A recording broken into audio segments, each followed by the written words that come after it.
This episode of Off My Shelf contains coarse language and adult conversation. Listener discretion is advised.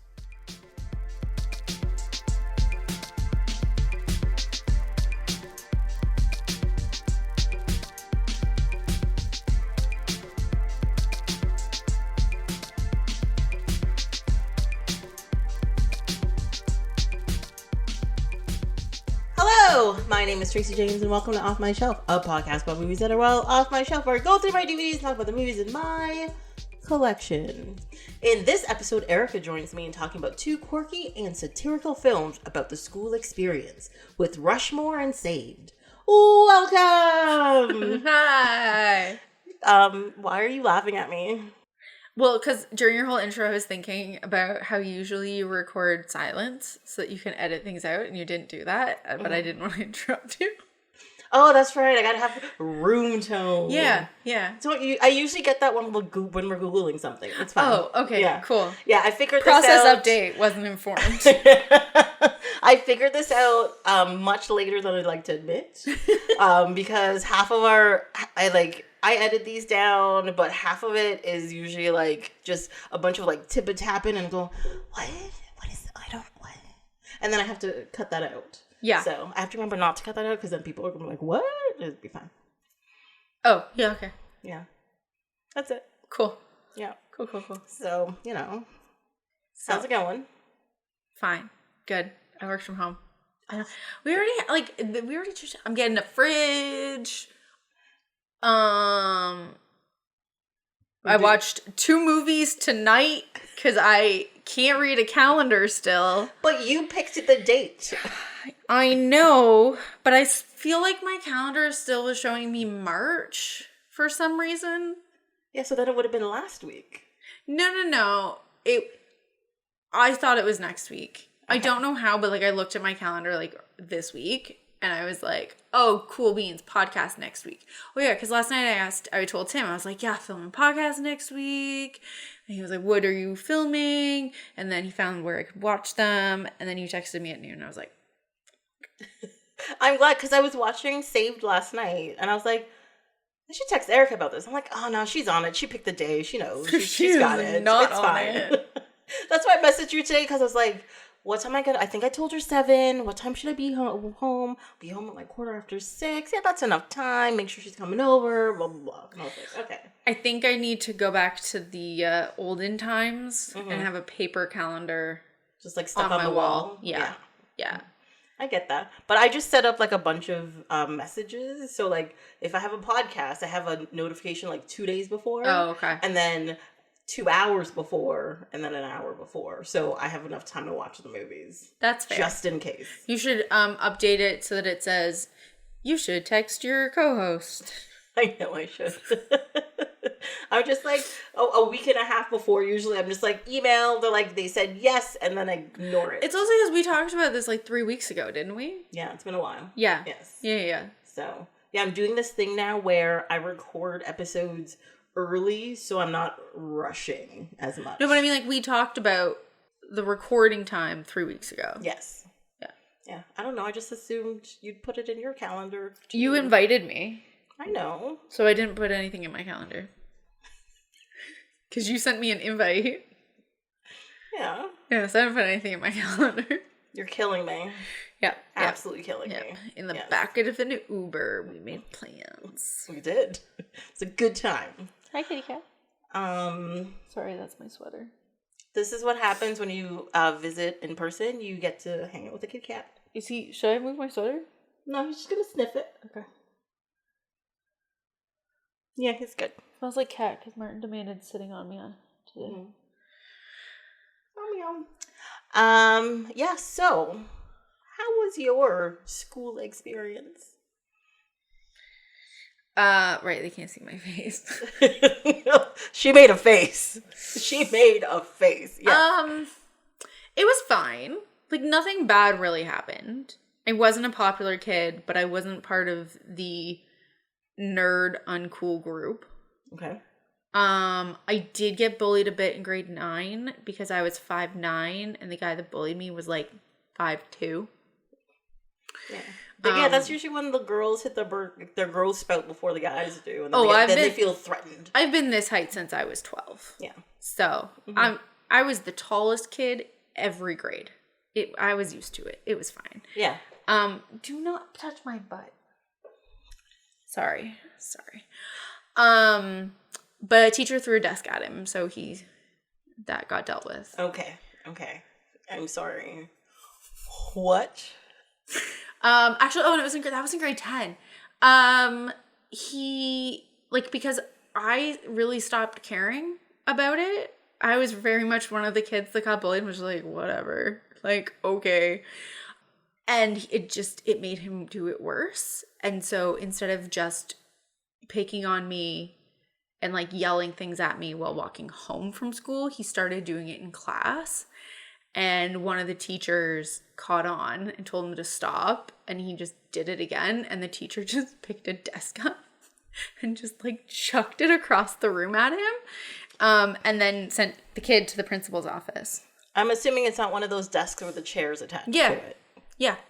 With the chair attached to it. I mean, he didn't like lift it and like throw it, but like he like lifted it off the ground and like threw it into like other desks that the kid was sitting at, I guess. Got it. I don't know. It was one of our guidance teachers. He was great. Aren't they supposed to be the calm ones because they have to deal with all of the like bad kids and stuff more often? Yeah, maybe this was just like a turning point where maybe he was just like, I am sick and tired of seeing Erika in my office talking about this. We're ending it now. I mean, yeah, I guess. As long as I made him stop, it was a deterrent. Yeah. And then I was just a kid that ate lunch in the hallway because we had too many kids for the cafeteria and knew everybody in my grade, everyone in my sister's grade. But, mediocre. Went home after school, hung out, played video games. Yeah. Didn't really do anything exciting. I mean, that sounds like a pretty basic high school experience. Yeah. Typical. Well, I mean, like nowadays, the kids like, did you ever hang out with your friends outside of school? Yeah. Oh, yeah, no. In high school, I did. In elementary school, not really. Oh, no, in high school, we didn't. In grade 12, we went to an Oshawa Generals game once a month, and that was the extent of hanging out outside of school. Wait, like who? Like your class went, or like this was me and like 3 other girls. Oh, okay, yeah. No, we had besties. We had a full-on posse, yeah. And Sarah was included, who's been on the podcast many times. I've known her since high school. But yeah, there was me, there was her, there's Melissa, there's the girl named Daniela. And it was mainly the 4 of us, and then like random people would join in and out of the group. Yeah, we had like 6 or 7 girls. Some of them lived out in the boonies and got busted, so we didn't really hang out with them. What do you mean got busted? Bust in. Oh, bust in. Bust in. They took the bus. Yes. The school bus. We also didn't have we had one city bus and nothing in town. Oh, yeah. So there wasn't really anything to do. Also in grade 11, I would have like 8 girls over every other Friday night. My mom would get like 6 pizzas and pops, and like we would just watch stupid movies. We had 2 pull-out sofas, and we would just pass out downstairs. Yeah, my friend's house was the hangout house. Yeah, my friend Melissa, we go there because her dad had like this like tricked out basement and had like a bar in one corner, and it had like a pool table, and he had this like giant rear projection television, and he had laser discs. It was okay. We were not decked out. We just had a finished basement, and my sister was never home. I mean, that makes sense. Yeah. But like, yeah, my house didn't really have anything to do. Sarah's had like a brother and a sister, and her parents were a little strict.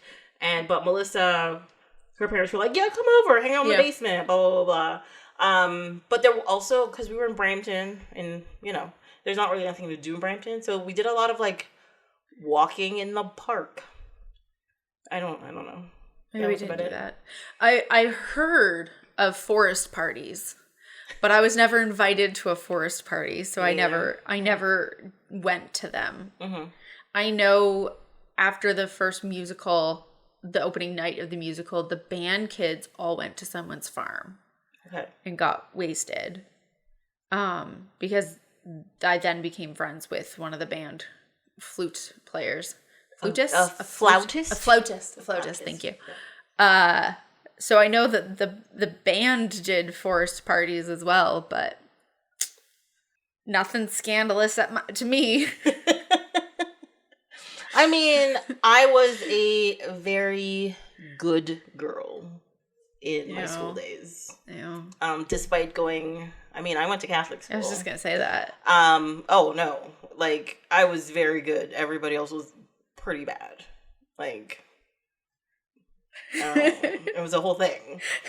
The Catholic kids are the worst because they're repressed and they want to let it out as soon as like adults aren't around. It's a thing that happens. Yeah.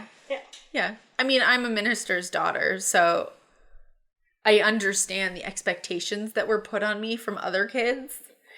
But also we saw my dad on the weekend, so it's not like it's not like anything really happened. I did my schoolwork.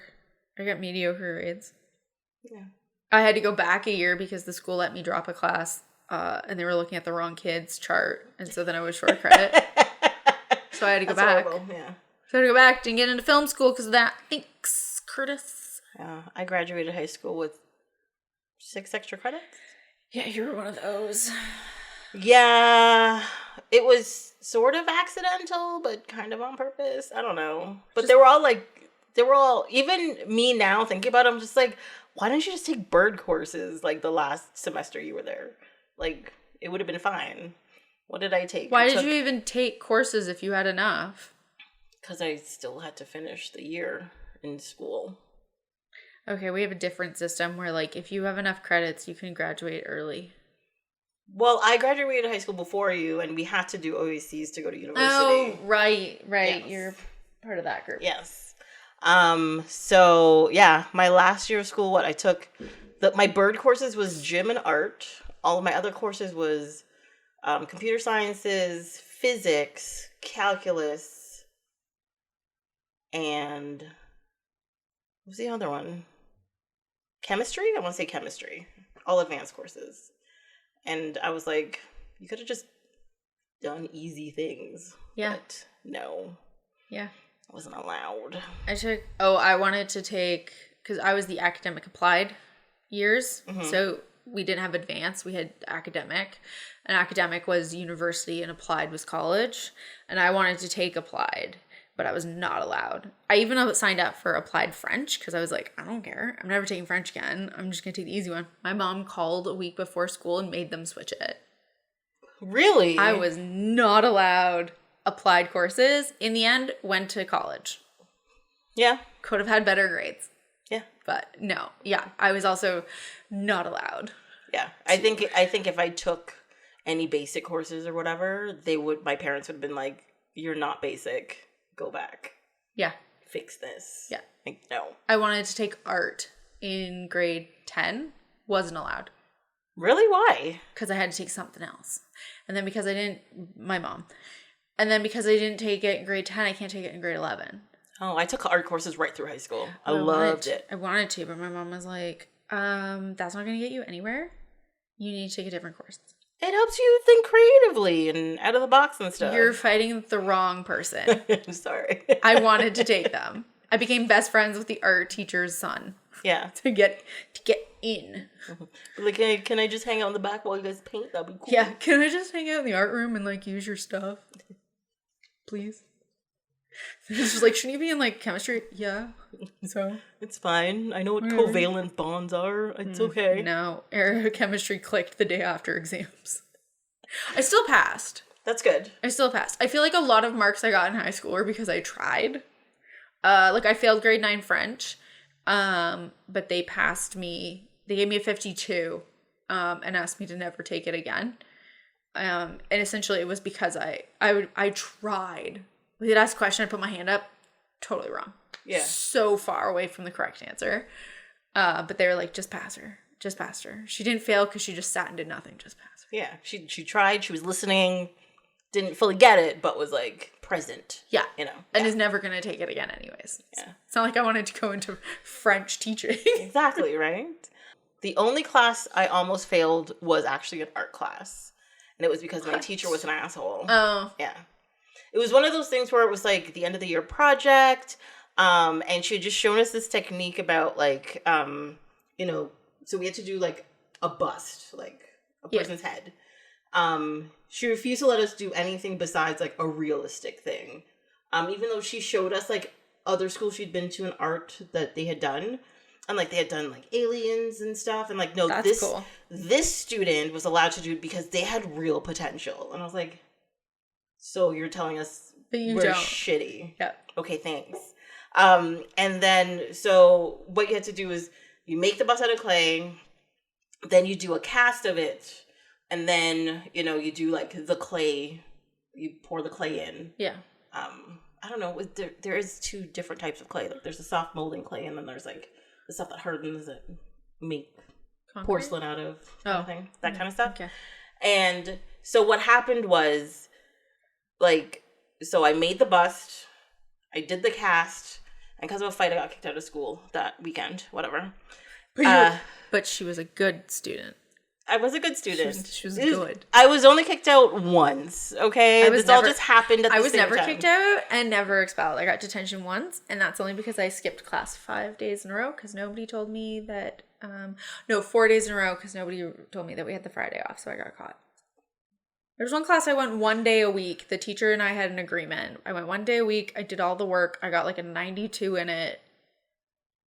But it was Easter, and nobody told me we had Friday off, and that was the day I was going to go. You're like, I'm here. And we also had a substitute who didn't know, and no one told me the substitute because I had no friends in this class, which is why I didn't go. Yeah. My bully was in this class. And so I was recorded as absent 4 days in a row. But I was recorded as present in my first class and my third and fourth, but just not second. So you're having a great time. So I got detention. Having a great time. Anyways, you made your bust. So I made the bust, and then I made the cast of it. Mm-hmm. And so on Monday I was gonna come to school, do all the little fixes, and then pour the mixture or whatever. Yeah. So on the weekend, the teacher was helping us, and she destroyed my original bust, so I had no reference. And I was like, I'm not doing this anymore, and I walked out of the class. I was like, no, you're literally doing your best to make me fail. Yeah. So I'm just gonna walk out. She gave me a 52 because I did the work. She can't prove a failure. She can't prove a failure because nothing existed because she destroyed it. But because I didn't hand anything in, she refused to mark it. So, yeah, that was the only class I almost failed. But I didn't finish the ISU for drafting. Oh, that's what I took in grade 10. I took drafting because I wasn't allowed to take art, so I took drafting. Yeah. So I learned AutoCAD. I finished the entire course in 2 weeks because our computer pods were 10 people, and there were 11 of us in class. And I was the only girl. So I sat at a pod by myself and worked my way through the textbook and finished in 2 weeks. I taught myself other programs in the class. The ISU was, we had to design and build like the drafting plans for something we could actually build. And the point of that was also most of the boys were also in wood shop. So they could build their thing in woodshop, but I couldn't because I wasn't. And so I only did the written portion of it, and I still passed with the highest grade. Nice. Yeah. Nice. Yeah, I loved it. Good job. And it was like, the teacher came up and was like, you should take this class next year, you should take this one, and you should really go into the trades, and you'd be great at it. Because, we also had a metal lathe that we used to make stuff on, and I loved it. But my mom was like, no. Oh, yeah. No, I took mechanics classes as well. I rebuilt engines. I built a clock. All I wanted to take. I loved it. That stuff. Yeah. And I was also the only girl in class, and I was bomb at it. I was like, fuck yeah. Yeah. It was real good. Didn't care that I was the only girl. No. And I just that was all I wanted to do. My mom was like, well, no, you have to take all the Englishes. You have to take, I think it was my dad that was like, you have to take all the maths. You have to take, thankfully they only I took chemistry and they didn't force any other sciences on me, which allowed me to have like somewhat of a wiggle room on things. Like I took broadcasting in grade 12. But it sounds like you had much better classes than I did, because I had a lot of basic classes. We had our school offered a few good ones. We had a photography class, but it was canceled the year I could have taken it. We had an astronomy class. What? It got canceled the year I was going to take it. Also probably wouldn't have been allowed to take it anyways. Well, see, the thing is, like, we did photography, but it was as a unit in my art class. Oh, no, we had, like, a whole class for it. Yeah. And we had yearbook. Mm-hmm. Yearbook became a class. Yeah, yearbook was not a class. That was something you did extra, and, 3 girls took it over, and I was like, I don't want to do this anymore, and walked out. Yeah, no, we had a whole class on, like, designing and publishing, like, whatever the program was. Mm-hmm. Like, I got away with, like, a couple classes, but I so wanted to do all of the trade ones. Yeah, I did. Yeah, I did all maths and all science. Well, except for biology. I hated biology because it's just memorization, and I can't do a class. Oh, yeah, like I didn't care for biology. And, I mean, I should do all art classes and all gym classes. How many classes did you have a year? I think it worked out to 10 or 12 a year. Oh, okay. We had 8. Oh, okay. Because there was, so it was like, it was technically 5 classes a day, but once, like, there's 4 classes that go through the whole year. So it's 10. So yeah, it's 4 classes went through the whole year, and then 2 classes were like a semester each. Yeah. It was like that. Yeah. Because I remember my sister was the OAC year too. And I remember, like they must have changed something, at least in our district, because when I was there in grade 9, we only had 4 courses a semester. Oh, okay. We had 2 in the morning, 2 in the afternoon. Mm-hmm. Which is, like, it made it a lot less homework, but no attention span. Oh, yeah, okay. Like, I know we had tons of homework, but I think that's why I liked doing art classes, because I didn't have to. Yeah. There was no homework involved in them. Like, you did all of your work in the class, unless you wanted to do, like, photography. They were like, yeah, have fun on the weekend, take some pictures, bring whatever. But, like, if you were doing a painting, you can come up with ideas, or you can just sit in your class and sketch, stuff like that. So it was fine. And like wood shop and stuff, you had to do it in, because I didn't have a wood shop at home. I did everything in class. Like, how did you not have a wood shop at home? I know. I had a garage, but it was full of garbage. So it was fine. Wow. Maybe there was a wood shop in there and you just didn't find it. I had to just, like, dig it out from behind, like, boxes and, around the car and stuff. Yeah. Mm-hmm. Exactly. Mm-hmm. Yeah. Indeed. But did you put on elaborate plays at your school? I personally didn't. Okay.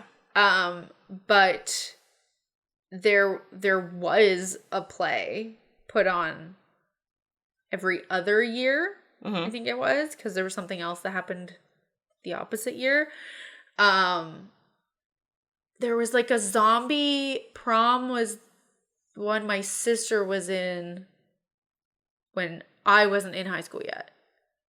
And then they did like 2 or 3. Because, Jess was in the band for prom, for the musical, but I have no idea what musicals it was. I mean, like, I probably went. Yeah. And I definitely had friends that were in some sort of course that was coincided with it, because, like, there was, a sewing course every other year, so, like, they made the costumes. One of the art classes made the sets. The drama kids were in it. Band was the musical people. But yeah, I don't know what they were. See, we had, like, there were a couple of plays in elementary school, but in high school I don't remember being part of one play. Like, I wasn't one of the actors. I was, like, a stagehand or whatever, because it was a club. It wasn't, like, a drama class, even though there was a drama class. It was, like, a drama club. It was, like, something separate. Okay. And it was, like, it was seniors. They wrote this play themselves, and and they put it on. And I remember because as part of it, it actually got accepted to be part of something in Toronto. They ended up doing it at like U of T downtown. Oh, okay. And so we had like a night in the city. Ooh. We got to go down there, but they didn't win anything, unfortunately. Waiting for Godot won, and I saw that play, and I was like, "This is shit. What are you talking about?" But yeah, our play was also really depressing, so it was fine. My school like bought the rights to something because when I was in my second at grade 12, yeah, because I wasn't actually it was the year after that. It was the year after that. They did Annie. Okay. And I only remember that because a friend of mine was volunteering at it, and I went to help. I'm pretty sure Annie was one of the ones we did in elementary school. We didn't do any in elementary school. Okay. Like, we had, like Christmas concerts. Yeah, we definitely had those, yes. But we didn't do, like, a play. We did one play, and I couldn't be in it because my parents couldn't be sure I'd be able to be there on time because there was a latch. Was it because, are you sure, or was it because it was a Christian play and you weren't saved? I was at Catholic school. Trying to awkwardly... Oh, you want to talk about the movies No, now? we don't have to talk about the movies. I'm just trying to I'm just trying to understand your high school experience and how you relate to these films. I don't. Okay. In short. You do not. I do not relate to these at all. I went to a full-on public school system. Yeah. I kind of relate to Saved, sadly. Because you went to a religious school. Yes. People were not that crazy at my high school, but there were definitely a special bunch in there. And then Rushmore. The Rushmore. I only relate to it when he gets kicked out of Rushmore. So Rushmore is though also, I don't know if it's a Christian or a Catholic. No, I think it's just a private school. No, but there's a chapel. The opening scene is them in a chapel, and he says, right. "This is so-and-so, small child, my chapel buddy." Mm-hmm. Yeah, so it might be a Catholic school, Christian and then that's school. all they talk about it. Yeah, and then they're like, "We're done with this part." Just an FYI. Yeah, they had to give Bill Murray's character a reason to be giving a speech of some sort. Also, I don't even know why he was giving that speech. I don't know why he was giving the speech either, because he worked at he owned a steel mill. Yeah, his kids went there. But I still don't know why he would be giving a speech. Because he was rich? I guess. And what kind of speech? Like, it wasn't like a year-end speech. No. It was in September. So it was the beginning of the year. Maybe it was just a welcome back. To schools? Yeah. Maybe he had gone there. Maybe he was an alumni. Maybe. And that's why his kids got in. So many questions that will never be answered. His kids... were psychotic? Yeah. Well, he did say in the speech, you're either here because you're smart or because you're rich. Yeah, his kids were there because he was rich. Yeah. That was it. Yeah. Well, I know you like Wes Anderson movies. I love Wes Anderson. Yeah. This was my introduction to Wes Anderson, and I saw this in the theater, and I loved it immediately. What do you think? This is the only Wes Anderson movie that I never liked. This is, okay, first of all. We've talked about this before. Do not react that highly. Okay. The reason why I'm reacting that highly is not the fact that you don't like it, because I know you don't like it, but it's the only Wes Anderson movie you didn't like, including Darjeeling Limited. Are we really going to talk about this right now? Because you know this. Darjeeling Limited is my favorite Wes Anderson movie. You're a crazy person. We've already talked about this.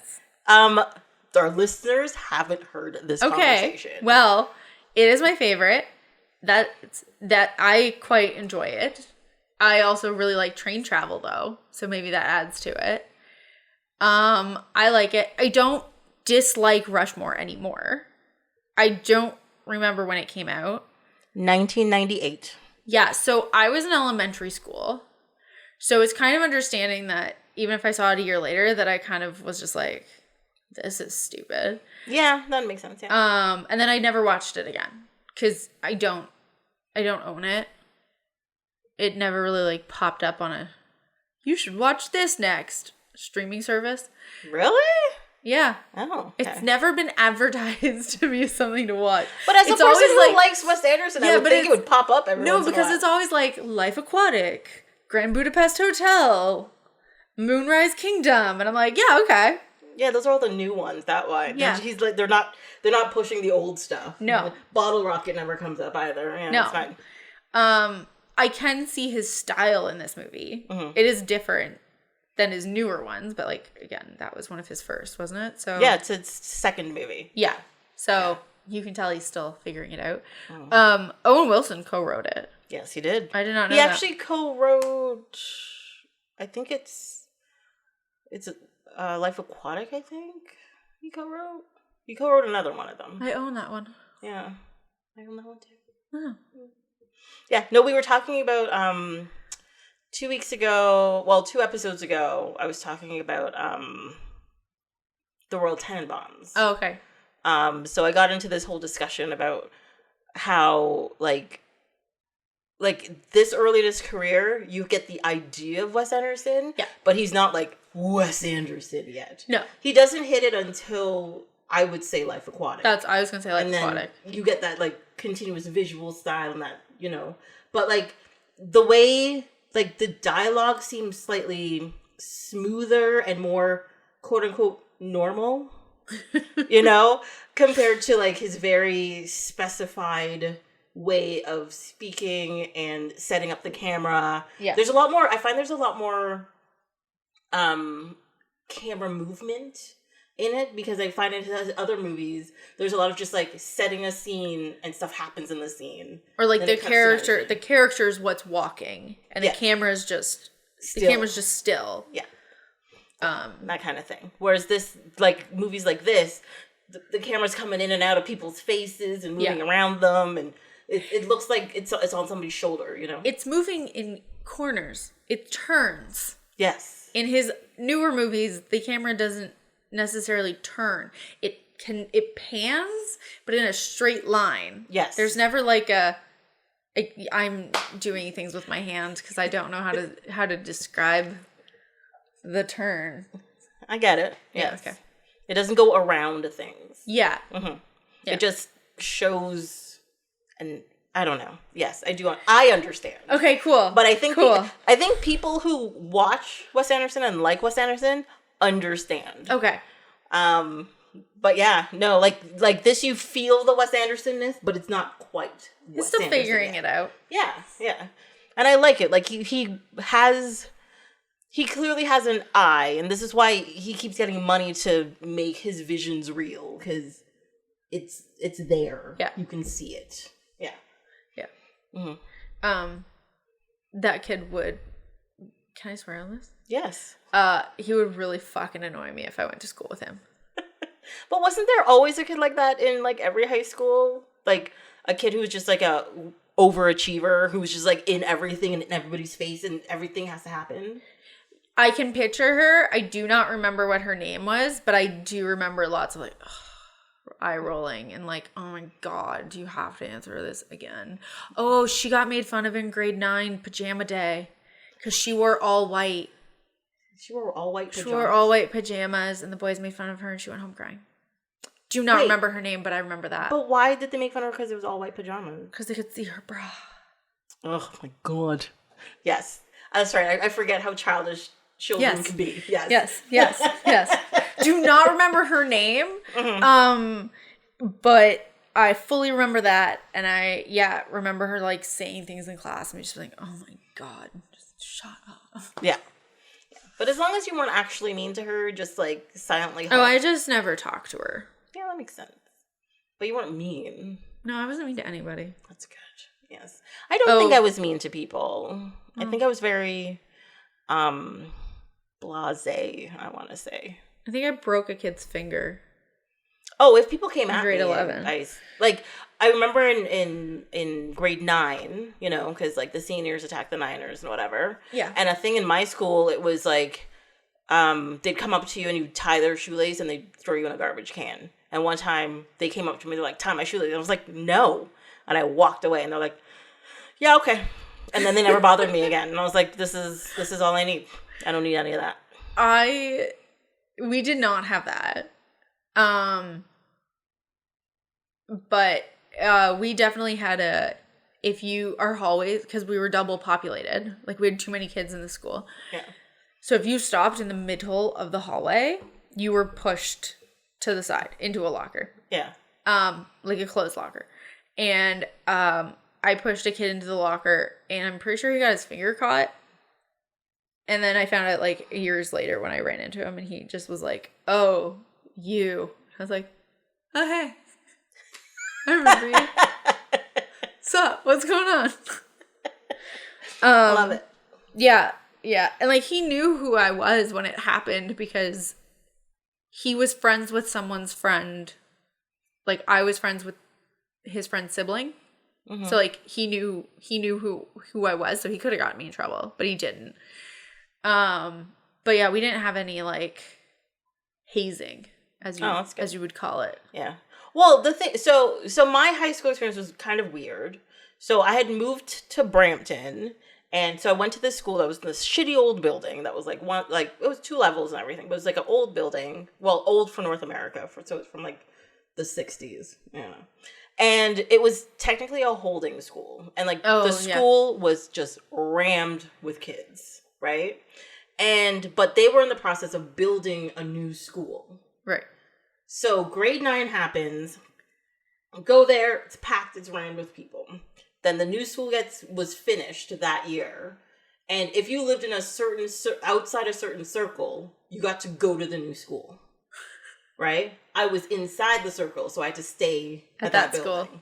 Which was kind of fine, because like, I think the first year, it was only grade 9s and 10s. I was in 10. And I think including teachers, there was maybe 150 people in the whole school. So we had lots of room. Yeah. And the good thing is, we got away with so much shit. Like, they took the whole school to, like, Canada's Wonderland and shit. Like, because they had, like, no one. They had no kids. They're like, we can afford this. Yeah. But also, you can get away with anything because the teachers knew you by face and by name. Yes. Because there was just so little kids around. So you'd be, like, walking on the street, you'd be like, "Tracy!" Yeah, and I'm like, fuck. Whereas, like, the cram school, you just, like, duck down and be like, "Where's that girl? You know, the brown one? Her. Where's she?" And I'm like, "Run away." That kind of thing. Were you the only brown girl in your school? The first 3 years, yes. There were 8 black kids. We had one black family. Mm-hmm. And then we had a family from India. And then 2 years in, we had another family that moved from India. Yeah. But otherwise, there was 1,400 of us. Yeah. All white. I mean, we had a lot of Portuguese and Italians, and like Polish and stuff. So a lot of white, I guess. Yeah. It's a Catholic school. I don't know. And then the last year I was there, we got an influx of black kids, and yeah, I don't know. And after that, I was gone, so I have no idea what happened after that. But the last year we were there, I think we were only up to like 500 people with the teachers and everything. Our cafeteria was 700 students. Could fit in it. Capacity was 700. Oh my God. If you didn't have a second period class that was near the cafeteria, you were not buying lunch. Oh, okay. So like we would coordinate. One or two of the girls in my group that I ate lunch with had a class near it, and I would give them my lunch money, and I'd be like, "Get me a burger, get me a pizza, get me whatever, peach juice, get me peach juice, drink, not juice. They call it juice. They're all drinks. Yes, drink." Otherwise, it was like, you're not getting lunch. Yeah, it takes too long. Yeah, in grade 9, we had 3 lunch periods, and like the first lunch was at like 10 a.m. It was stupid. I hated having that lunch. It was nonsense. But from 10 on, the whole school had lunch at the same time. Because we did too. People. Before I went there, my sister was there. There was 2 lunch periods. And then when I started, they were like, "Nah, put them all together at same lunch." That seems crazy. There's not enough room for everybody. Nope. That's why I ate in the hallways. You literally you ate sitting on the floor. That's in front of your locker. Yeah. and just like either hoped you had a lunch or you were able to convince somebody to get you a lunch. Oh my god. Because I remember like being in a portable like at the back of the building and being like, there is no way I can get to the cafeteria on time. And I feel like it's the same. This is just jumped to my brain. I feel like it's the same year like Seventh Heaven came out, where the girl like kept leaving her lunch in her classroom, and the teacher was like, well, you gotta think about it like a triangle. So going this way is too long. So if you go diagonally through the school, you'll get there fast. Yeah, so you gotta travel on that hypotenuse. Yes. That didn't help me because there was no doors. There was like 2 doors into the building from where the portable was. Got it, yeah. Yeah. Oh my god, portables. Grade 9 was the last year I had to be in portables. It was great. No, all of it. They built a Catholic school in the middle of a cornfield. They built a Catholic school thinking it would help our population. It didn't. Sorry, how is putting in a cornfield going to help your population? They thought some of the public school kids would go to the Catholic school. That was just like down the road. Yeah. And no one did. I think we ended up inheriting kids that went to a Catholic school in the next town over. Oh god. Okay. So we didn't lose anybody. We got new kids that were no longer allowed to go to the next town over for school. Yeah. Because my school had an agreement with the next town, or my town did, because we had one high school in the entire town. So they're like, if you want to go to Catholic school, you gotta go to Oshawa. Like, you can't go. We don't have it. Yeah, there was another high school 10 minutes from us, like a 10-minute walk. Yeah. And it had like 2,000 kids. And I was like, well, it was the last high school they built from the holding school. Oh. So they build a new school. Kids go to the holding school. When it gets too big, they build another school. And since I left that high school, they built a school, like 2 years later, and cops got beat up there and stuff. It's a whole thing. They built a new school because my high school was us, 3 small farm towns, plus a group of houses that were between our town and the next town. Mm-hmm. Just like no town, just like dead man's land. There was like 20 kids from there.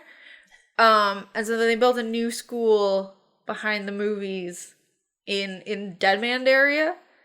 And apparently that cut down like half the kids went there because it was a better school. Yeah. Like my school was also from the 60s.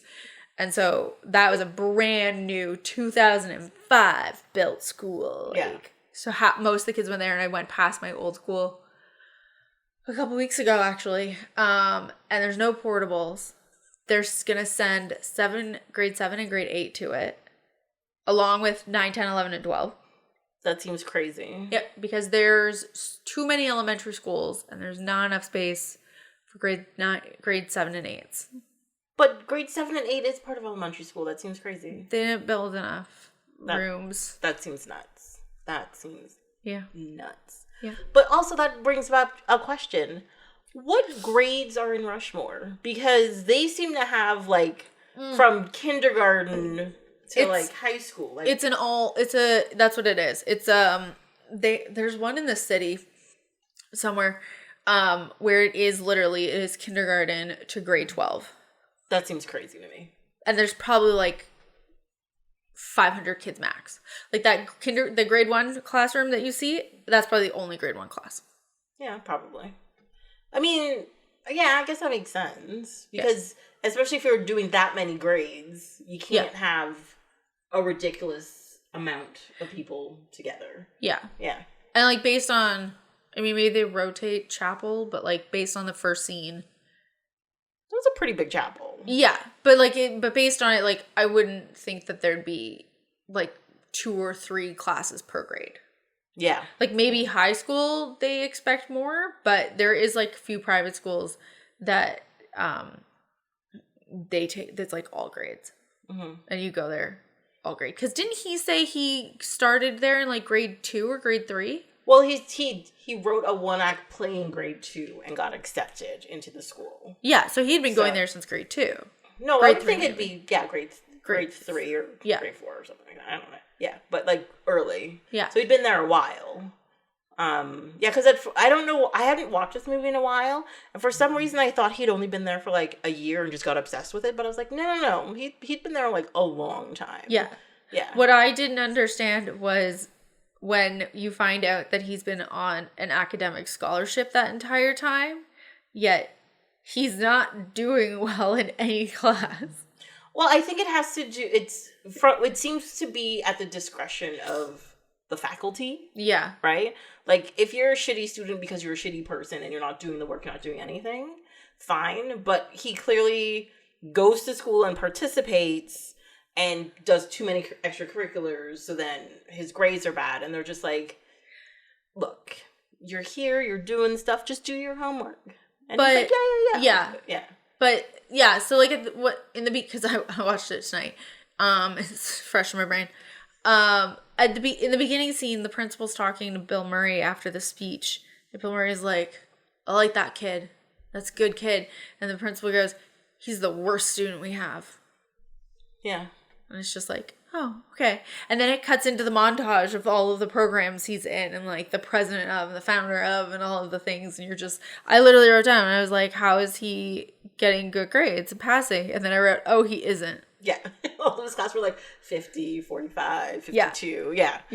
Well, and I think that's kind of what I like about this movie is the fact that, yes, he's, I would say, an underachiever. No, an overachiever? I think it's a mix. It's a mix, right? He's like overachieving in his personal life, but he's an underachiever in academic, which is what you would assume an overachiever is. Yeah. Because I feel like he's one of those people, he's clearly very smart and has a lot of knowledge and wants to do stuff. He just doesn't want to be told when and how to do it. Yeah. He just wants to do it when he wants to do it, how he wants to do it. And so I can understand how that makes you a bad student, because a good student does their homework, goes to class, gets good grades. As Tracy knows. Well, no. I'm sorry, at the beginning of this you said you were a good student. Did I? Yeah. I don't know. You said you were good and everyone else was bad. No. I said I was I meant a good kid. Oh. Like, I didn't do drugs or drinking and party all night and all that kind of tell my parents to fuck off. No, I didn't do any of that. I didn't do it either, but also because I just didn't know, like, where was that happening? How does one get invited to those things? Yeah. Well, and the few times I was invited to those things, I was just like, yeah, I want to do this. Don't get me wrong, I got drunk plenty. And this was more like end of high school, like like when I was 18, 19 in there. And but like I didn't smoke pot till I was like 25. And like I'd go to parties, people were like, smoke pot. I was like, no, I'm good. And they're like, are you a narc? And I have like one of my friends be like, no, she's cool.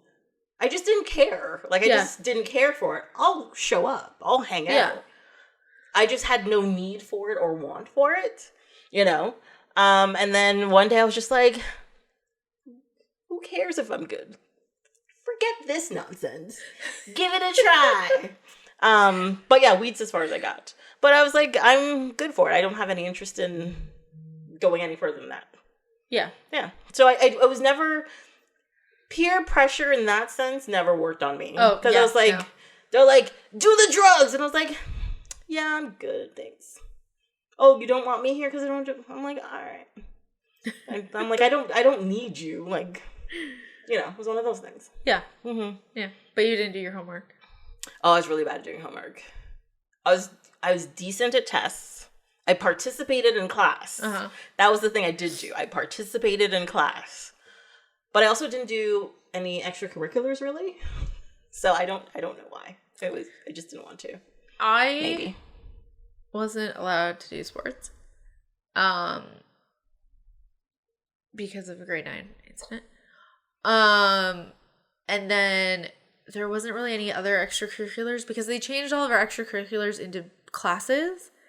When my sister was there and I was in grade 8, I think, was when there was the big strike and like the teachers weren't going to participate in extracurriculars. That's probably why they turned it into classes. So that's what I was going to say. So they changed it all into classes. so we didn't really have many extracurriculars. I was terrible on tests. Homework, fine. I like rushed it.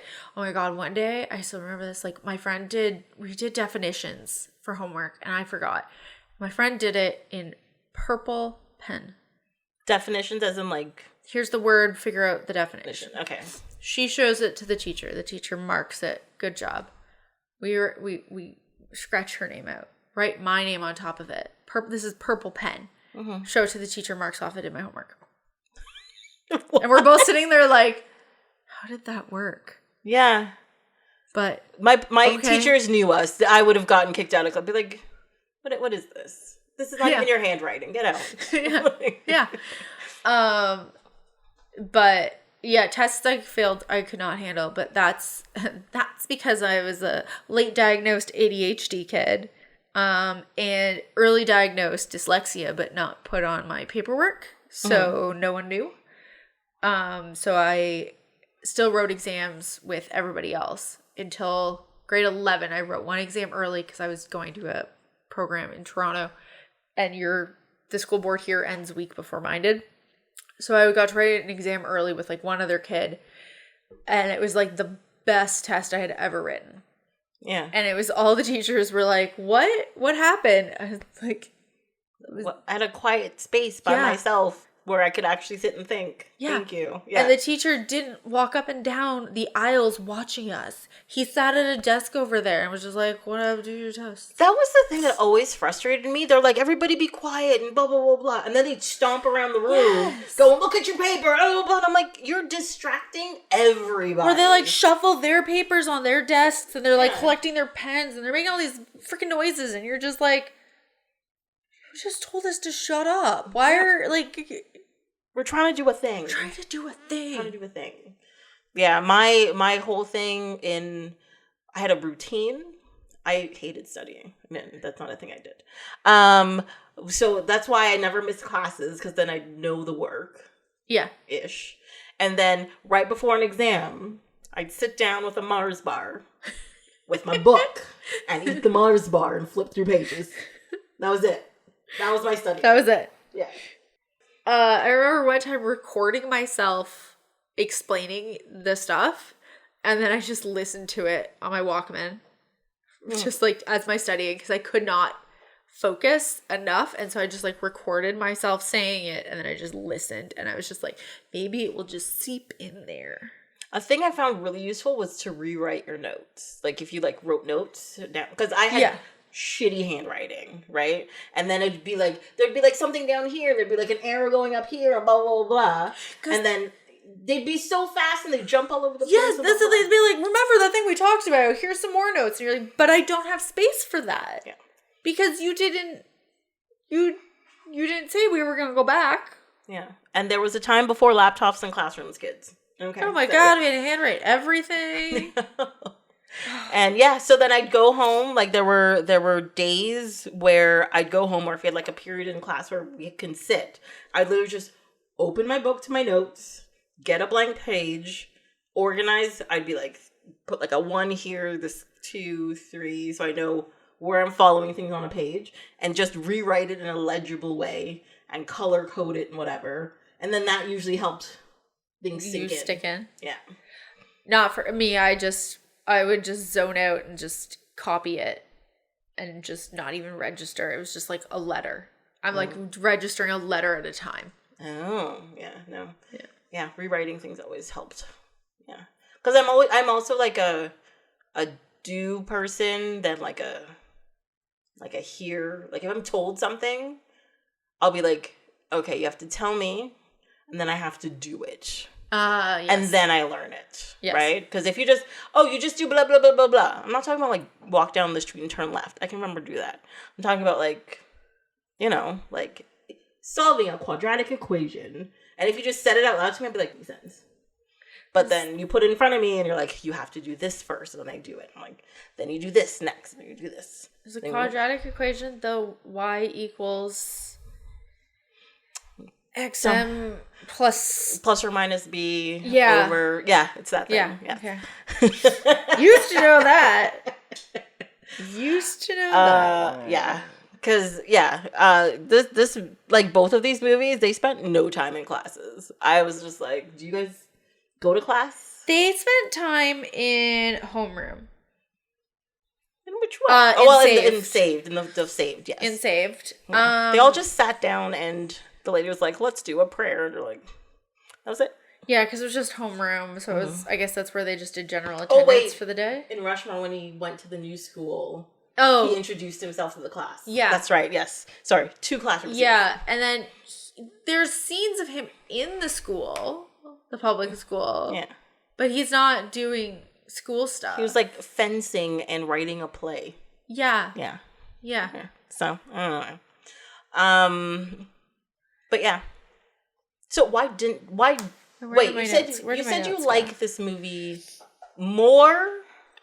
Or do you just think you relate to it slightly more because you're older? Kind of think that, I don't know.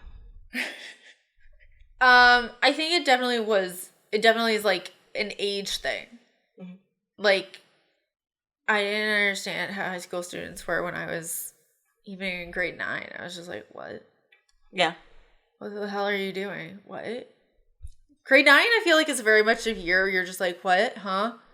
What? Where? Over there? What? Wait, what? That's how I feel like grade 9 is. Yeah, I'm going to agree with you on that. Yeah. You're in a brand new school. I remember having a map and like trying to find my classes because I don't know. I had no idea what was happening. They also did this stupid thing where every afternoon our classes switched every other day, like in order. So you'd have 3 and then 4, and then the next day you would have 4 and then 3, and then the next day you would have 3 and then 4. And why? That just seems unnecessarily difficult. So that if you have to leave early, you're not missing the same class. You're allowed to leave school early? Like for dentist appointments or something. Yeah, but you're not going to a dentist every day. I don't know. It was stupid. Okay. To deal with the cows. Our exams got pushed one year because of the cows. That is a rural problem, yes. Okay. Yeah. I don't really know what about the cows. I just know that was the reason. That was a thing? They were told the cows. Mm-hmm. So then what do you think you connect to in Rushmore now? Besides just like... Oh, I don't really connect to anything. I just don't hate it. Okay. I mean... I still feel like he was like a 40-year-old man in a 16-year-old boy. Yeah, he's 15, yeah. Yeah, like, he still very much was doing things that a teenager would not do. Well, because he's supposed to be, like, a quote-unquote genius. Like, the kids that are actual geniuses aren't normal. He's really fucking stupid. He's still a 15-year-old boy who's got too many hormones going through his body. I don't think he had enough hormones. Really? Well, he kept trying to hump a teacher. Well, he didn't try to hump a teacher. Actually, he did in one scene, didn't he? Yes, he did. Yeah. But like, yeah. But I still feel like he had it too much together. He didn't have enough hormones to be, like, I don't know. I mean... He spent far too much time with the small child. He spent too much time with adults and too much time with Dirk. Well, because Dirk was like his protege. His chapel buddy. They were only supposed to be going to chapel. Yes. Who then they had a falling out. What, he did tell people that he gave his mom a hand job. I would be offended by that. Same. Yes. Same. I did quite enjoy that every note the kid wrote was in a pencil crayon. Yeah, because he's a child. You just sit there on the bleachers and like the box is just like right there. And you're just like, yeah, I didn't relate to him at all. But is there anything you liked about it? Bill Murray. Yeah, he was funny. I really liked the what I originally wrote as fitness montage, but then crossed out fitness and wrote improvement montage. Yes. They started with some fitness and then switched into other things. Yes. Actually, my favorite part of the movie is the part where Bill Murray's falling apart when he's in the hospital. And he's smoking in the hospital hallway, which is crazy. And then he gets in the elevator and he's like pouring rum into a Coke can or whiskey or something, and then like tucks it away. And then he had he tucks two things away. Oh, I think he just finishes the drink out of the Coke can and then tucks the Coke can away. For some reason, I was just like, why don't you just drink it out of the bottle and just tuck that away? Like, what are you even doing? This is weird. But I really like that scene. Just in case. That door opens, Yeah. I don't know. Bill Murray as a mess is peak. Oh, I loved when I don't even remember dude's first name. I loved when his dad was like, how tied are you to that mustache? Are you thinking about keeping it? Did you want to keep that mustache? Oh, Max's dad? Yeah. Mm-hmm. He's just like, you just see Bill Murray's head nodding, and he's like, leave the mustache. Kind of like gives it, and he's like, all right, fine, I guess we'll just do like a light. Okay, so what do you think you dislike about it? He's really fucking annoying. That's what I enjoy about it, but yeah. Oh, so one thing I did like was that the girl like really put him in his place when he switched to the public school. Like, I don't know what he was expecting at this public school. But he's sitting there in the science fair with his like participation ribbon, which is just so sad. And he's just like, it shows her who's like answering all the questions, and he's just like sad about it. And I'm like, yeah, you're not that great. Mm-hmm. Like, you just went to a school with not a lot of kids in your grade. Calm down. Yeah, but I find it sad later on when you find out that she just lied about everything. Oh, yeah, but I mean, yeah, but like also she's still kind of like is cool in my eyes because she's still got it done. Oh yeah, no, I think she's very cool. Yeah. And she's very smart. And she was trying way too hard to get his attention. Oh, yes. Because she could do better. Isn't that most teenage girls though? Yeah, they fixate on a single person. Like, this is the one. Yeah, his name was Ted. His locker was beside the one I stole from someone. Mine was Everton. It's fine. Oh. Yes. Yeah, we all had one of those. Yep. Yep. Yeah, no, I really liked her. I feel what they were trying to do is put a parallel between her and Max. Like that, because the thing is the beginning of the movie, well, 3/4 of the movie, Max is just portraying a persona that isn't him. He's like, I'm doing everything not to be me. Yeah. Right? He's lying about his home and his father and all this kind of stuff. And he's just like, everything is fine, and we're gonna make things amazing, and we're gonna do this, and I'm lying to make this aquarium happen, and blah blah blah blah blah. Right? Everything's just like, because I was thinking about the movie, and like this one is presented because as a play, yeah, right? Not like his like a lot of his other books movies, which is presented as books. This one's presented as a play, and I think it's presented as a play because Max he's created his own character, and he's just playing a character. Yeah. But then by the end of the movie, he's just like, why am I playing a character when he's away from the school and has a chance to like reflect and come to a conclusion? Oh, and he like drops out? Yeah, and he's like, why don't I try being myself? And then he is himself, and he realizes being himself is not a bad thing. And so when the movie ends, the curtains close because he's not playing a character anymore. He's himself. Yes. And that's what I got out after he played a character on stage. Yeah. But that's the parallel they're making with, I forget what her first name, but her last name's Wong. And like, it was to show that everybody's playing some sort of character. Yeah. You know, so it was like, she's like, yes, I'm winning. My science project is amazing, blah, blah, blah, blah. And I lied about all of it because she has a persona to keep up. But it bothered me. I'm like, no, but there are people out there who would have gotten the right results, and why couldn't she have been one of those people? So I kept thinking. But I get it. Yeah. I was just thinking, at the end, the scene where when he's doing his play and it's the audience and it pans across the audience, that's very Wes Anderson. Very Wes Anderson, yes. And like you see each person like talking to somebody and it's like they're all having their own conversation. Yeah. They're talking about different things. They're all half related to what's going on, but not always related to what's going on. Yeah. Like Luke Wilson's character, the OR nurse, yes, was invited. Mm-hmm. I still laugh at the are they? I don't know why. It still makes me laugh. It's so the thing is, it's so stupid. So stupid. I just love that Max like told him to wear a tie to it because the first play he went to, he just showed up in his scrubs. Yes. But he explained, he's like, I didn't know we were doing this. Like, what? I was not aware of the plans. Yeah. That's why you always have to tell the other person the plans. Exactly. You can't just be like, it's going to be a surprise. No. If you say it's going to be a surprise, you say it's going to be a surprise, wear waterproof shoes.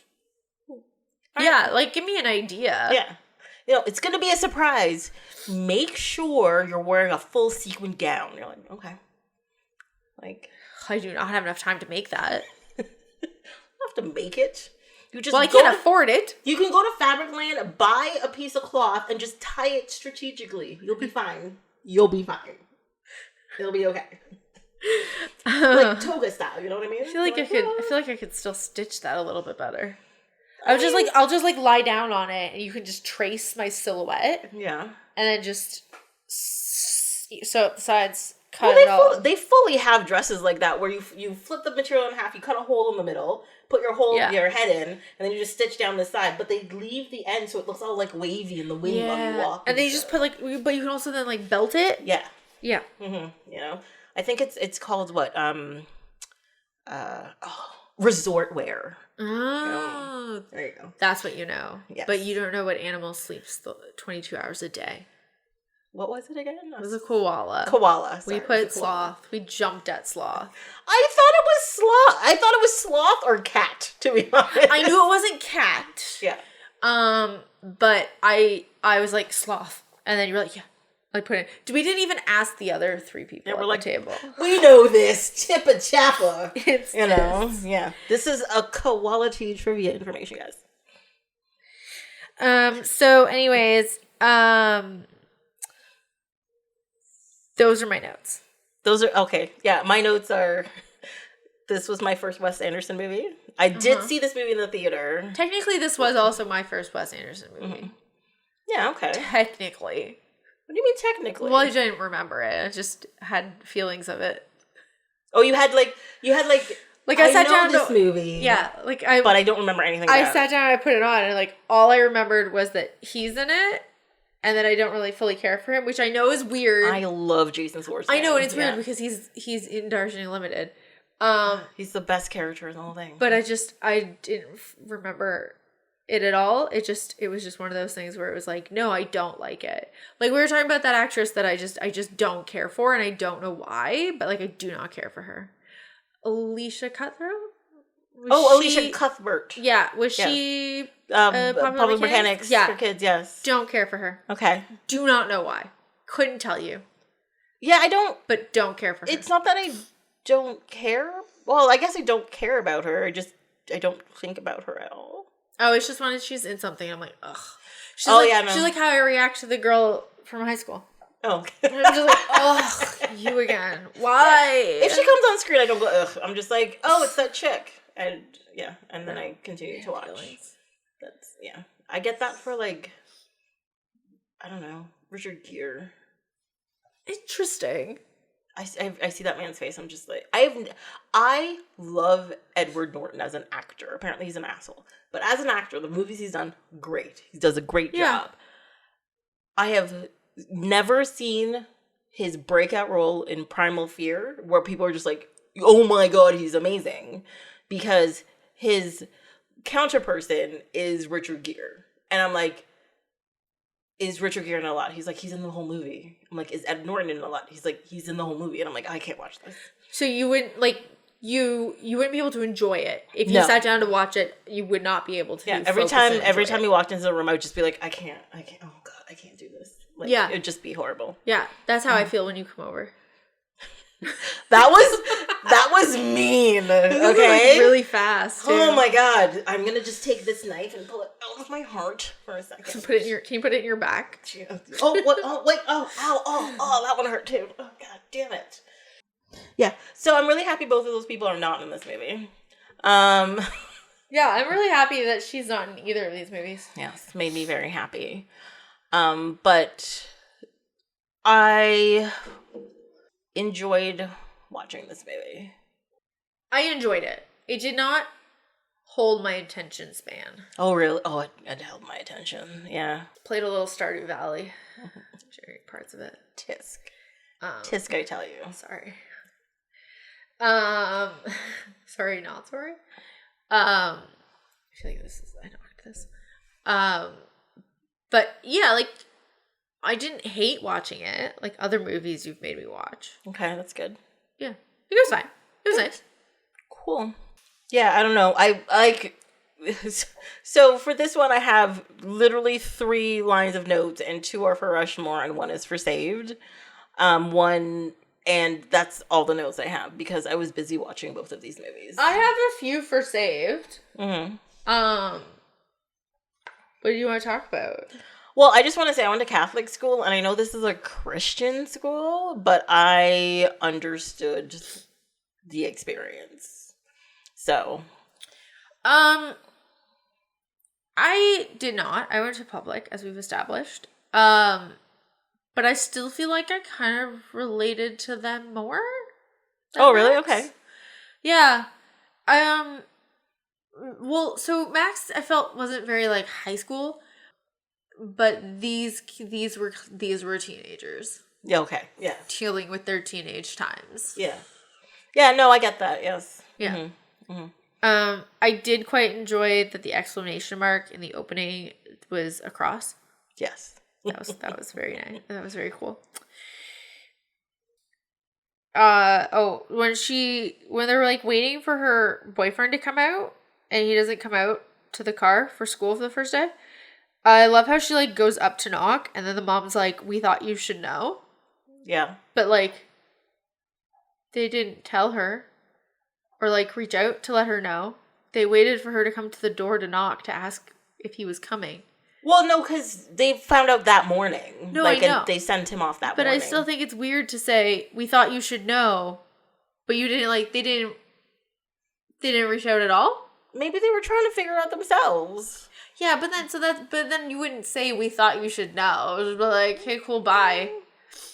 Yeah, but they could have opened the door and been like, "He's not coming," close the door. Yeah. Or, "He's sick," close the door. Whatever. But I don't know. I was like... So my only note for this movie is this movie was not as funny as I remembered, because I found a lot of it triggering. Okay. And very mean, especially that opening montage. I was just like, what the fuck? Which part's the opening montage?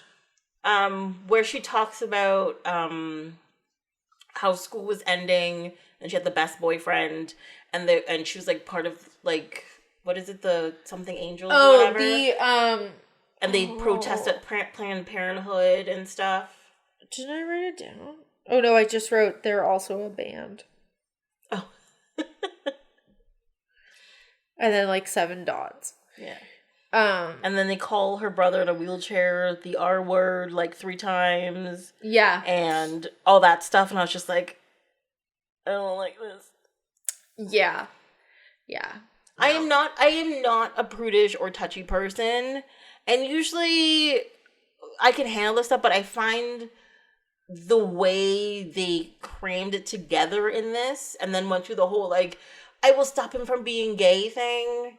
I was just like, okay. I mean, like, I'm not okay with it. It was fine because it sets the whole scene for how much of a turning point this year is for her. Yes. Yeah. I did not write down. Well, I wrote that I love Cassandra.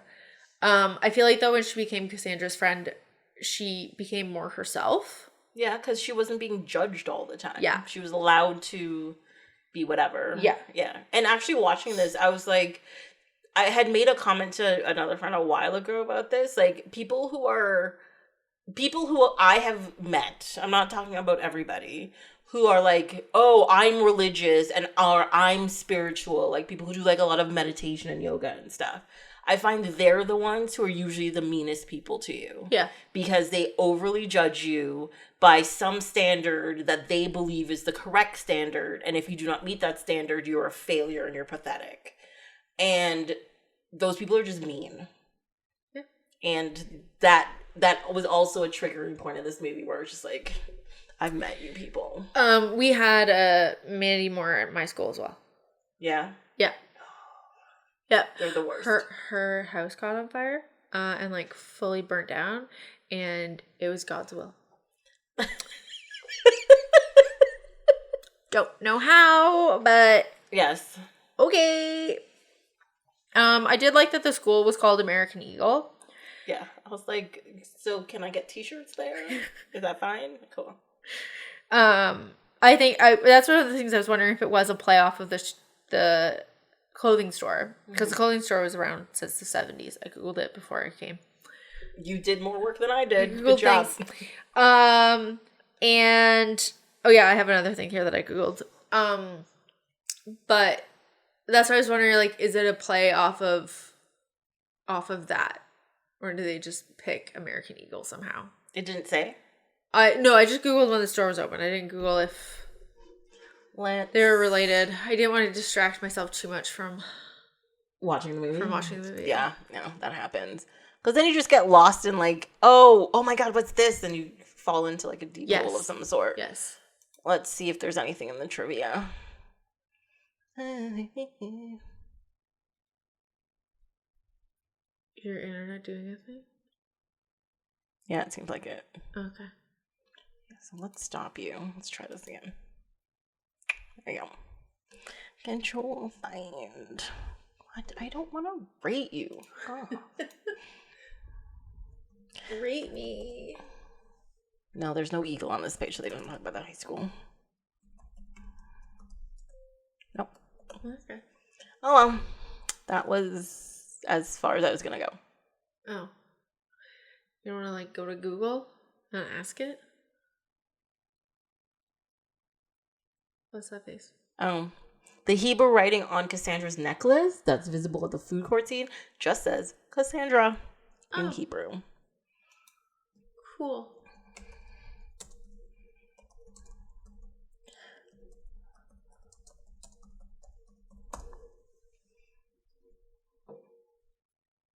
State Pier, American Eagle High School. I don't know what that is. Someone wore the wrong American Eagle shirt. Guess nobody else thought about it. In Saved movie.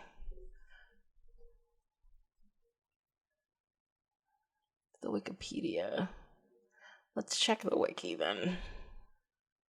The wiki just said Christian high school. Well, that's pointless. Nope. I'm the first one to think about it. Oh, that's funny. Yeah, apparently nobody cares about that fact. Oh, okay. Apologies. Yes. Oh, why you're apologizing. Other people's stupidity for not caring. Interested in the facts. I really disliked Mandy Moore's hair. I could not get over it. It was very of the time period, though. I know, but like it was like she had like all one, like she had 2 layers. Yeah, but it was like the top layer was like just the length of her head. Mm-hmm. It's like modern lady mullet. Like, you know when you see like pictures from the 80s and you have like the lady that's got like this like weird curly thing at the top of their head, and then the back is like long and straight. Yeah. But that's like the 90s version where they used to like chop everything weirdly short. Yeah. And keep it straight. But hers isn't that short. Oh, but yeah, but like, so like it went past her ears. Yeah, like, so there was the top part that was like short here. Yeah. And there was the one that went to like her shoulder. And then there was like a little flip. I hated it. At the end. Yes. I hated it. It was terrible. I was like, yeah, that's about right for the time. That's all I kept thinking. Oh, yeah. Also the flare jeans. Oh my god, all over the place. When they're like, well, I noticed it first when they were like at the gun range. Mm-hmm. No wonder. I don't know what's her character's name. So I stop Mandy Moore. Yeah, so stop calling her. Her character is Hilary Faye. Okay. It like Hillary herself was playing a part, and I feel like she went to the gun range to get all of her emotions out. But she couldn't do it otherwise. She explained that having a gun was to protect her virginity. Yes, that's probably what she tells herself while she's getting her rage out. Yeah, and she's like, I feel the power in this gun, I shall fire it. Yes. You also hear somebody yell, no rapid fires. Oh, really? Yeah. I didn't hear that. Okay. Yeah. Thought that was awesome. Yeah. Yeah, I really liked Cassandra. I really liked her character. I liked her. I was like, she's cool. She's genuine. Yeah. She's like, I don't care what anybody thinks about me. And in not like a dangerous way, but in a I have self-esteem way. Yeah. Yes. Yeah. And then she in a way saves Hillary's brother. Yes. Yeah. That he's got like freedom and be like, I can do things for myself. Yes. Yes. I don't need to be following my sister around. Yeah. Or be pushed around by my sister. Oh, God. Literally. God. Yes. Also the velour tracksuits. Is that how you say it? You miss those? No, I don't miss them.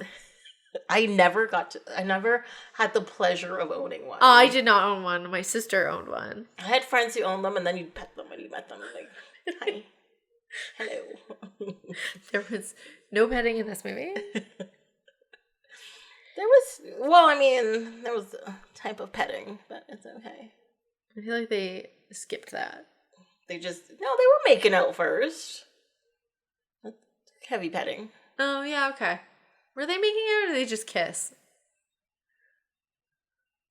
Who are you talking about? I'm talking about Mary. Who are you talking about? I'm talking about Mary and the boyfriend when she's like, I Dean. have to give my virginity or whatever. No, they start making out first. Oh. She walks in and sits down and they like make out. Yeah, and they get it on. Guess I just count that as sex. Yeah. It's the start. That's what the aim was. The goal. It's no just like hanging on the couch making out. Exactly. It's the full gambit. Yeah. Yeah. She's gonna go full on in there, just like he did. But I also think it's really sad that like she's already pregnant and then they finally get a sex ed class and I'm like, oh, this might be why you're pregnant. Yeah. You didn't really know how that worked properly. But then she like tells him and he's like, well, it was my first time. It's not like I have anything around. It's not like I know anything about it. And I'm sitting there being like, what? Like, don't put this on her. But then you see the sex ed class and you're like, oh yeah, okay. Yeah. But also, she was about to say something. She didn't tell him he was pregnant. She did not tell him that she was pregnant. She just started to say something about the time they were together, and he starts freaking out. Yeah. And I'm like, what? But then he shows up 9 months later to the prom, and he's like, you're pregnant? Yeah. It's like, at least he was happy about it, not just like, you can't prove it's mine, and runs away or something. Like, everybody was very positive when they're like, oh, you're pregnant. Okay, we're going to be positive about this. Yeah, his comment was, the one time? Yeah. I mean, yeah. Like, yeah. Yes. It happens anytime that you inside of people. Yeah, don't do that, kids. Don't do that. Get yourself educated. You can go to Planned Parenthood and get some condoms and talk to somebody if you have questions. Yeah. You know, do the right thing. You're good. Yeah. Mm-hmm. And if you're really questioning it, go hang out with a 2-month-old. Oh my God. You will be fine. Yes. Yeah. Yeah. Yeah. The guy that plays Pastor Skips, his name in real life is my cat's name. I know. Yep. I saw that and I was like, oh, Martin. Yes. Also, he was a dick, right? Yeah. He was, like, such an ass. He was such a dick, especially to her mom. And then, like, at the end when they're in the hospital and he, like, gets out of the car and he's got flowers and the mom's like, oh, and then he just can't, and she's like, no. Mm-hmm. Loved it. Loved her for that. Yeah, because like she was like, "Oh my god, he's actually gonna make the effort to come in," and then all of a sudden he's questioning himself so much that he has to leave instead. And you're like, "Yeah, I can't. This I can't handle. No, I can't take this on." Well, I mean, especially when he was like, "We can't be together if you're not gonna send your kid to the Mary school or whatever." Yeah, your kid being pregnant is our punishment for having a relationship. Yeah. I'm like, you're two grown adults who are, well, he's about to be single because he's in the middle of getting a divorce, and he's not technically single yet. But like, her husband's dead. Yeah. They're two consenting adults having a relationship. So why do you think you should be punished for this? Yeah. And they're not even punishing them, they're punishing Mary. Mary, yes. They're punishing Mary. Like, God's punishing Mary for the two of them. Like, what? Yeah, it didn't make any sense. No. Yeah. No. Yeah. Also, I think it's really funny, like, all of those reform schools, I'm just like, you're putting a bunch of gay people together. Yeah. Do you think you're gonna fix them? Yeah. When he was on the phone and he was like, oh, that was my roommate. He's in for the same thing I am. I'm like, they're doing it. Yes. Yes, they are. They're doing it. Have you seen the movie, But I'm a Cheerleader? No. It's hilarious. It's the same thing. It's this girl who, her Catholic Christian parents, she thinks she's a lesbian. She tells them, and they're like, you're going to this reform thing. And then meets a bunch of lesbians, falls in love. And people are just like, oh, get the devil out of her. And she's like, but I was a cheerleader. I can do whatever I want. And then, it's great. I know a girl growing up that came out and she went to one of those tree planting camps for the summer. And she came home with a girlfriend. Well, yeah. So, that backfired. You actively get, like, because in the real world, you go out and you have to figure out, like, are you gay? You're not gay. Are you a lesbian? Are you into this? You have to figure it out. Yeah. You go to one of these camps, you're like, oh, you guys are all gay? We can do this. Yeah. It becomes easier. You're not fixing anybody. No. I'm putting lots of quotes on fixing it. You're putting them all together in a room and being like, have fun. Yeah. At least none of them can get pregnant. That's true. But they can spread diseases. Oh, yes. But not pregnant. And that's the sin. That's the sin. Yes. That's the sin. Or like Mary says in the movie, maybe it could be immaculate conception, but Mary already took that. Mary, she's also Mary, already took that excuse, so it'll never work again. But that's why it should work again, because we all believed her. Yes. So why can't we believe anybody else? Exactly. Right? Hello. God. Yes. I also wrote fucking Prime commercials.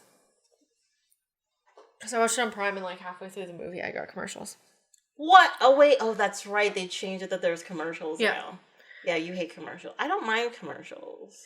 I just don't care for them because they're commercials about Amazon. And you're like, I'm already on Amazon. I'm already giving you my money. What are you advertising to me for? Yeah, it's stupid.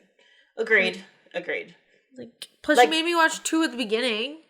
Yeah, that should be enough. Yeah. Yeah, that's like when I go to like YouTube to watch a trailer, but then before that trailer starts, a different trailer starts, and I'm like, Then I get distracted with the first trailer, and I forget the trailer I really came for, and now I'm on a rabbit hole of what this trailer was. Yes, it's very well. Then that advertising works. Then if that happens, yeah. So I don't know. Maybe they do know what they're doing. I don't care for. So I'm watching a bunch of shows on the CTV app. I don't care for those commercials, but only because of the same commercials. Oh, yeah. No, I hate when you get If I'm getting, like, actual, like, you watch TV. Like, I watch TV. Live cable. Those commercials, cool. Would love those commercials. These ones, I'm getting 3 commercials for RBC. Back to back. 5 times an episode. Yeah. And I'm like, I'm not switching my bank. I'm sorry. It is too much work. I have too many auto deposits happening. Switching banks is too much. Yeah. Yeah, no. Yeah, it's true. Like, you definitely get more variety when you're watching cable than if you're like on YouTube or CTV or whatever. Yeah. Even if you're playing games and you like watch an ad to get like a free whatever, half the time it's the same ad for 3 days in a row, and you're just like, I don't care about your shoes. I'm not buying them. Fuck off. Oh no, I always get the ones like play Candy Crush, and I'm like, I don't want to. I'm trying to play this game. I actually deleted a game off my app because I kept getting an ad for the game and it would automatically open that game. And I was like, no. So I deleted the game. You're like, now you're gone. Yeah, and then I keep getting the ad for the game. But at least it doesn't open now. Yeah, it just stays in what I was playing. Yeah. Oh my god. So. I felt bad for Tia. Yeah, well, I mean, she wins at the end. Oh, but they were real mean to her. Well, I wasn't there yet. This was before the end, but yeah, I felt bad for her because they were just like really mean to her. And then as soon as Hillary? Yes. Yeah. As soon as she needed a third, all of a sudden, Tia's part of it. But she's getting yelled at and snapped at and bitched at still. And I'm like, poor girl. Yeah, but isn't that the like Mean Girls thing? Like they had the same kind of thing where one of them was just treated meaner than the others. Yeah. Yeah, 100%. That doesn't mean it's okay. Oh no, I'm not saying it's okay. I'm just saying it's the clique mentality. Yeah. Right? Yeah. She just really wanted to be friends with them, and then in the end, she chose the wrong girl to be friends with. She could have gone off with Mary and Cassandra and Macaulay Culkin. Roland. Yes. Oh my god, his name was Roland. Yeah, he's Roland. Yeah. I loved that he was a rollerblade for Halloween. That was great. It was good. Yeah. That was great. I loved it. Oh yeah, you're not born gay, you're born again. No, you're not born a gay, you're born again. Yes. Yep. Yep. Yeah. They keep calling him Mary's gay boyfriend, Dean. Yeah. Oh, and when she's like, don't tell anybody, and the next day she tells everybody so they can pray for him. And I was like, I would disown you immediately and never talk to you again. I'd be so angry. Well, I think she was. Wasn't that like the start? Yeah, but she still went to the house after. Oh, yeah. Yeah. And I was like, why did you go to the house? I'd just never talk to her again. No. It'd be done. Yeah. Yeah. I also have a comment about Valerie Bertinelli. Yeah. Yeah. It's not related to it only jogged a memory because she's in a movie in the movie. I enraged her fans like 10 years ago on Twitter. What did you do? So, my mom's rule about her house, I was home, this was before I moved to Toronto, was Saturday mornings, it was the cooking channel until 11. Okay. So she was watching Valerie Bertinelli had a cooking show. So my mom was watching it. She made hummus, but instead of chickpeas, used carrots. No. And said it was... No. Hold on. Okay. And said it was a good source of protein. No. So I tweeted to her, being like, love the idea of using other vegetables for hummus or a dip, but you cannot say it's good for protein when you've taken the protein source out. She replied something nice and polite. And probably not even her person, replied something nice and polite. The majority of her, like so many of her fans were just like, leave her alone. She's not doing anything wrong. She's right. It is. Oh my God. But you didn't attack her. I didn't. But they thought I did. God. And like the number, like just so many messages. And like, you think somebody like with anxiety, like when somebody messages me like something negative, like, I hate it. I remember sitting on my mom's couch being like, Mom, listen to this one. And she's like the entire day reading them out. Oh my God. Well, it's because many of her fans. Because you knew you were right. Yeah. And you knew they couldn't do anything about it. So it's kind of easy to just kind of get over it. They were so mad. And I literally was just pointing out, you took the protein source out of hummus. So it's not. So there's no protein anymore. Yes. You added a carb that's high in sugar. If she posted that now, there'd be a fact check under it. And it'd be like, she's lying. Yeah. Yeah. Yeah. She just added more carbs and sugar to it. Yeah. That's... Like, carrots don't even count as, like, healthy vegetables. I don't know. Look, my thing is, if it's grown, not like crystals, but, like, grown in, like, dirt and stuff and, like, is food, it's healthy. I don't care. No, carrots are healthy, but they're not. If you can't call them like a good healthy vegetable because they're high in sugar. So like somebody that's type 2 diabetic should not be eating carrots. Well, not a lot of them. Like one. Yeah. Maybe. Like a day or a week? Like a day. Like my mom just won't eat carrots. Yeah, I won't. I mean, I eat carrots because I'm fine. My mom eats carrots, but not like, she'll eat like half of one every 2 days.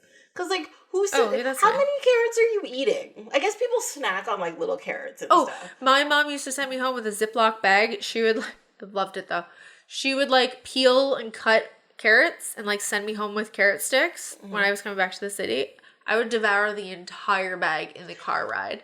The 50 minute car ride, I would devour the entire Ziploc bag of carrots. I can't think of the last time I did that. I would have probably been in like university or something. I just love them. Baby carrots, I'll eat them because I hate dealing with carrots. But oh my God, if my mom peels me and cuts me up some carrot sticks, I'm eating them all. Honestly, raw too. Nothing, no dip, no nothing. What? You gotta have some dip on that. No, love it. I just love carrots. I love like eating fruits and vegetables besides broccoli. But like my biggest problem is if they're not cut up in a bowl and handed to me, they just go bad in my fridge. Oh yeah. Because unless like, yes, I do cook, but I cook with like 3 vegetables on average, right? But at the same time, I'm like, oh, I want to buy like a watermelon and eat it. It has to be, I can't buy I buy the chunks. You got to buy the chunks. I buy the chunks. Because if I put a whole watermelon in my fridge, that thing is staying there for like 6 months and then I'll be scared to like crack it and then throw it out. That's what's going to happen. Yeah, no, I buy the watermelon chunks. I eat a lot of frozen veggies because I tend to forget I have veggies and then they liquefy. Yep. So I like a lot of frozen ones because they're just as healthy. But I will make a salad occasionally. And as long as the salad's pre-made, like as long as I've like spent one day like chopping everything, I will eat the salad the rest of the week. But if I have to like chop vegetables every single day, I'm not doing it. That's the hard part. I'm not doing it. That's the thing. Yeah. Yeah, every time I make a salad for myself, like I'll have a salad one day. I'm like, oh my God, this is so delicious. And never eat any of it again. And then it liquefies in my fridge and I just throw everything out. It's very wasteful. It's very sad.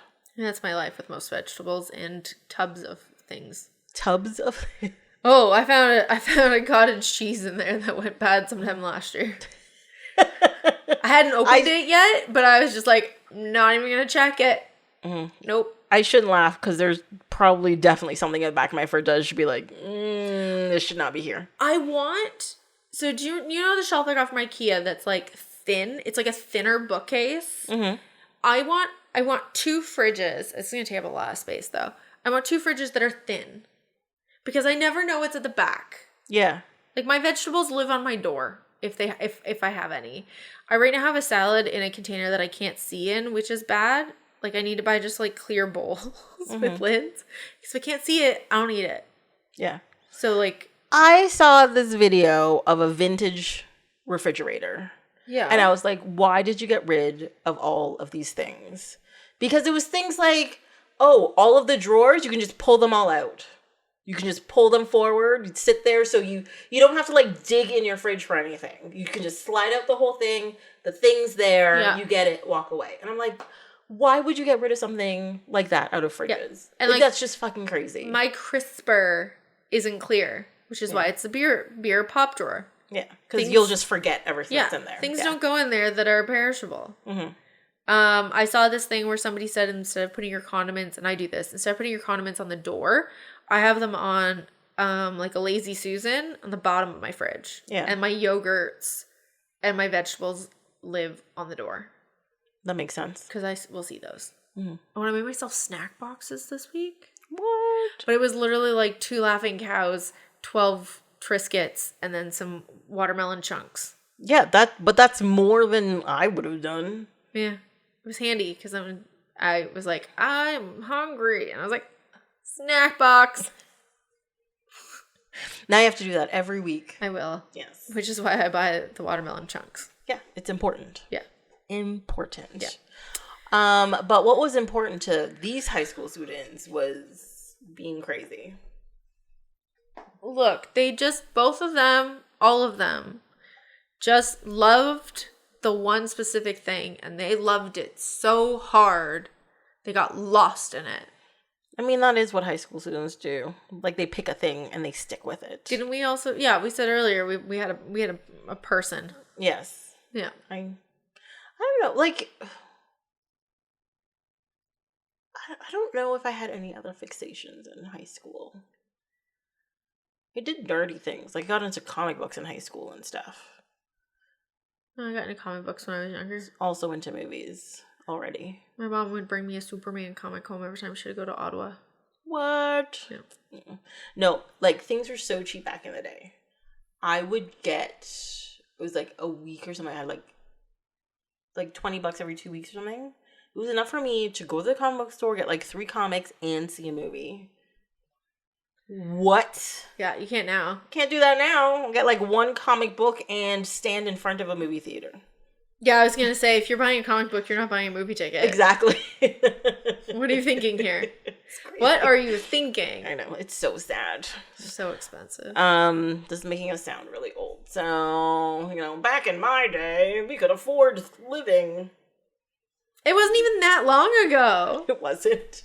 It really wasn't. Like, okay, fine. Maybe it was like 20 years, but like not even. No, I think it's even less. I think it's like 10 years ago. Yeah. Yeah. I think things got crazy. Well, pandemic was like, fuck everything. Yeah, but the movies were expensive before the pandemic. But they weren't that. They were like $12. You could see a matinee Tuesday movie for $8 still. Yes. Yeah. You can't do that now. Some of them I saw the $2 ones. Yeah. No. You can't do that now. No. I think the matinee movies are like $12 or $13, and then the regular ones are like 18 or 19. The thing I hate about the movies right now is like, I don't want to see IMAX. I don't want to see, well, thank God 3D's not really a thing anymore. God, I hope so. Yeah. I don't want surround sound, ultra. I want the most basic, boring ass version of a movie in a not super comfy chair. No, I like the comfier chairs. Don't care. I want my popcorn, I want my pop, and I want my basic HD maybe movie. Yeah. I agree with you. I want a regular screening. A giant screen in a room that gets dark, a bunch of chairs. That's all I need. Play the movie. Yeah, I don't like the AVX. Every once in a while I don't mind IMAX, but it has to be like specific. Like I saw Dune in IMAX. Yeah, okay. Fine, right? But 98% of other movies, I'm like, why am I watching this in IMAX? It's fucking stupid. Yeah. I hate 3D. I hate 3D. It's so dumb. And what else is there? It's very challenging for those of us that are wearing glasses. I actually have a friend who wears glasses who likes them. And I'm like, you're fucking crazy. You're a crazy person. Do they put it behind their glasses to stay on, or do it just stays? Yeah. Okay. And I hate that like 270-degree thing that they have now. I forget what it's called. I literally talked about it like a week ago, but I forget what it's called. But I hate it. It's fucking dumb. I don't like. You have to like move your head to like see everything, or is that sound? Kinda. Like it's is the screen bigger? No, like so you walk in and it looks like a regular theater. Okay. And so the screen goes from wall to wall, and then in not the whole movie, some of the movie, it extends on the side walls.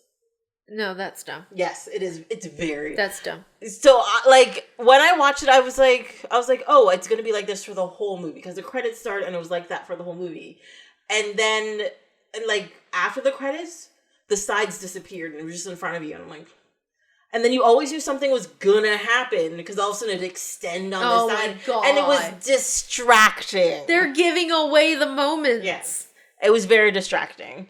But I hated it. Then there's like, what the 4D movies where like blow wind at you and the chair moves and stuff. Oh. Fucking hate that too. I saw Honey, I Shrunk the Kids like that in Disney. No, when I was 12, but that was different. But that's a ride. It wasn't the whole movie. It was a ride. Yeah. Right? Watching a whole movie like that, I saw Wonder Woman like that. Oh my God. I think he forgot I was here. And I really didn't like it. Hi. I really appreciated watching Logan at the review theater. Classic. Cheap ass seats. They could have been a little bit comfier, but like just basic movie. Yeah, that's what you want. Play, and I'm like, this is great. I got my little popcorn. I got my movie. This is what I want. I watched Vampires Kiss there the other day. Oh yeah. Yeah, a movie I'd never seen before, and I will say, despite how crazy Nick Cage is, I hated that movie and it was wrong. it made no sense. At first I was like, she's gonna say that she loved it, and then I was like, no, she's saying no matter what, it was stupid. Yes, I really didn't like it. But like my friend talked me into seeing, because he'd been talking about this movie for years, going like, oh my God, it's such a bad B movie, or it's hilarious, blah blah blah. And yes, it was really good to watch with a crowd. Yeah. Because, people were like laughing and like, what is happening? And blah blah blah blah. If I sat there to watch it myself, I'd have got 10 minutes and I'd be like, I can't do this. This is not a thing that's happening. So yeah. But yeah, that is the ideal experience. Yeah. Yeah. Mm-hmm. Oh, so true. But yeah, Saved.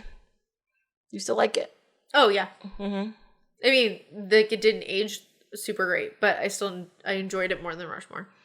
Because they were more teenagery than Rushmore? Yeah, and they weren't, like, Hillary was annoying, but, like, not in the same way he was annoying. Okay. I guess you understood her obsession more, I guess, maybe? Not even, because, like, I was never like that with church. Mm-hmm. I've always been a questioning person. But she just, I don't know. She's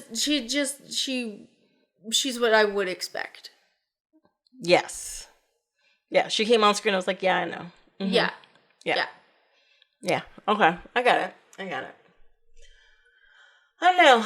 I don't know. I like these two movies about like the high school experience. And they're not like, though they are kind of coming of age movies, they're not typical coming of age movies. No. And that's what I kind of liked about them. Yeah. Mm-hmm. Yeah. They work. It worked. And one of them had a montage. Love montages. Didn't they both have montages?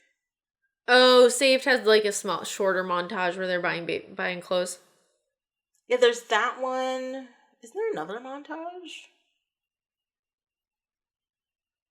Oh no, maybe it is the only one. That's the only one that's in that one. Yeah. Yeah. Yeah. I love a good montage. Yeah, same. They're good. Gonna have a montage. It's from another movie. It's fine. Oh, okay. Yes. Not one we're talking about today. Not one of the ones that we're talking about today. Yeah, my only thing is just like I find Saved. I don't think it's a bad movie or anything. Don't get me wrong. It just wasn't funny to me. It was. This is making me uncomfortable funny. We're like. All right. I love, because we had some of these kids in my high school. I love the Christian rockers. Oh, God. Yes. I love them like all going out and like raging to their Christian rock. Yes. They like drive along. But they're like one hand in the air and like at the like, yeah. Jesus loves you. Like, love them. Yes. Great. That works. Great. Yeah. I don't know. That's about it. Any last words about these two movies? I'm not gonna watch them anytime soon. They're not ones that I'm like, oh, can I watch this again? Like, I'll probably watch Bottle Rocket again. I haven't seen that. See, Bottle Rocket is the only Wes Anderson movie that I have never... I feel like I have watched the whole movie, but never in one sitting. I don't think I've ever seen it. It literally makes me fall asleep. Okay, so don't invite you over. No. It makes me take a nap. Or I'm going to talk through the whole thing. One or the other. Don't invite you over. Yes. Got it. Yeah, they were fine. Mm-hmm. It was an interesting way to spend my one evening. Yes. I do quite enjoy that I watched them back to back and only lost one evening. Yeah. To them, yeah. Yeah, they're not crazy long movies. Like, I feel like now, if these two movies were made, they'd all be like 2.5, 3 hour movies. Yeah. Whatever. Like, I got them both in, plus taking my recycling down, and I had an extra 30 minutes. Boom. Yeah. Killed it. Yeah. Killed it. Thank you for your noon text. You're welcome. You're very welcome. I was about to text you to come over and sit near me on the floor while I sorted through piles of things. I'm like, no, we have things to do. What are you talking about? Apparently. That's for next week. That's for next week. That's a next week activity. That's fine. I do think both of these movies are still worth watching, though. Oh, yeah. Like, if you haven't seen it recently, definitely you should go see it. Yes. Yeah. I just saw them, so. You're set for a little while. Good. Yeah. Yeah. Cool. Another 20 years. Well, thank you so much for coming on this week. Thanks for having me.